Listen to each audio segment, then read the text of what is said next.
Friends, welcome back to the channel सौ Marathi channel मी दीपाली पाटील तुमचं सगळ्यांचं स्वागत करते. सो फ्रेंड्स, आपण भरपूर हॉटेलमध्ये रेस्टॉरंटमध्ये जेवायला जात असतो. त्यावेळेस आपण तिथं पनीर वगैरे असं मागवत असतो, वेगवेगळ्या व्हरायटीज. तर पनीरच्या भरपूर काही व्हरायटीज आपल्याला हॉटेलमध्ये मेन्यू कार्डमध्ये आपल्याला दिसतात. पण तसंच काहीतरी वेगळी व्हरायटी आपण घरी नक्कीच ट्राय करू शकतो. तर तशीच एक मसाला पनीरची रेसिपी मी घरी ट्राय केली आहे आणि त्याचीच रेसिपी मी आता तुमच्यासोबत शेअर करते. सो ही रेसिपी तुम्हीही घरी ट्राय करा आणि आजची माझी ही रेसिपी कशी झाली ही मला कमेंट बॉक्समध्ये कमेंट करून नक्कीच सांगा. सो चला आता आपल्या आजच्या व्हिडिओला सुरुवात करूया. या ठिकाणी मी पनीर बनवण्यासाठी तो मसाला घेतला आहे. हा मसाला कसा बनवला याच्यात मी 2-3 व्हिडिओमध्ये शेअर केलेला आहे. आणि आता याच्यात मी तेल टाकून घेते. मी माझी चिकनची रेसिपी वगैरे बनवलेली, त्याच्यात हा मसाला कसा बनवते त्याची रेसिपी टाकलेली आहे मी. तुम्ही जाऊन तो व्हिडिओ बघू शकता. याला छान असं गोल्डन होऊन द्यायचं आहे.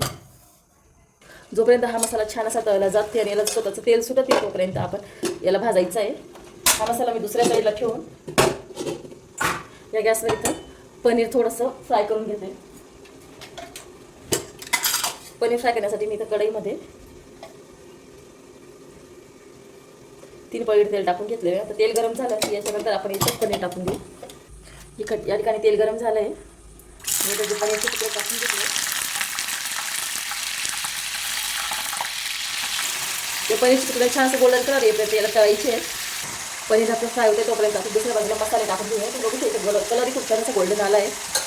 तिथं आपले जे रेग्युलर मसाले आहेत ते टाकते. इथं लाल मिर्च पावडर, हळदी, थोडासा गरम मसाला आणि धनिया पावडर याला छान असं मिक्स करून घ्यायचं आहे. त्याच्यानंतर या ठिकाणी मी पनीर मसाला ॲड करते 1 चम्मच. त्याला छान असं कलसून घ्यायचं आहे. 2 मिनिटं याला मसाल्याला छानपैकी फुकू द्यायचं आहे. इथं मसाले छान असं कुक झालं तिथं थोडंसं पाणी घेते मी. थोडं पाणी टाकून याला परत मिक्स करायचं आहे. याला छान असे उकळ आली की मग याच्यात आपण बॉईल केलेली मटर टाकूया. तर या ठिकाणी बघा मी मटर बॉईल करून ठेवलेली होती.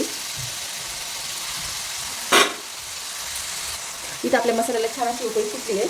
याच्यानंतर मी इथे थोडीशी मटर टाकून घेते म्हणजे आपले वटाणे. याला मिक्स करायचं आहे. याला वटाणे टाकल्यानंतर 5 मिनिटं तसंच असं द्यायचं आहे. तोपर्यंत वटाणे छानशी थोडे आणखी मग होत नाही तोपर्यंत आपलं पनीर बघायचं. इथे तुम्ही बघू शकतात पनीरला पण छान असा गोल्डन कलर आला आहे. सो या पनीरला मी आता आपल्या भाजीमध्ये टाकूया. सो इथं तुम्ही भाजी बघू शकता छान असं उकळी आली त्याला. त्याच्यात मी आपले जे पनीरचे तुकडे आहेत ते टाकून घेते.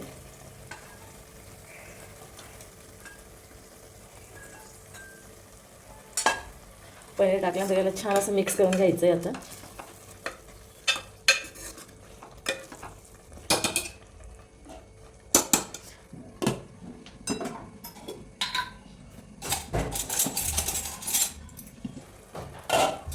त्याच्यानंतर मी आता इथं मीठ टाकते.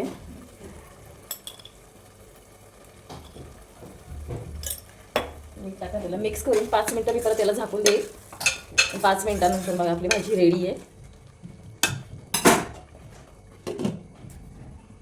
इथं बघू शकता 5 मिनिटानंतर किती खूप छान आणि मस्त अशी भाजी रेडी झालेली आहे.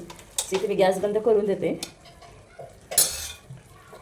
बघू शकता आपला पनीर रेडी झाली आणि मी हे पनीर नानसोबत घेतले. तुम्ही पाहिजे तर पोळीसोबत किंवा तंदुरी रोटीसोबत राईससोबत तुम्ही पनीर एन्जॉय करू शकता.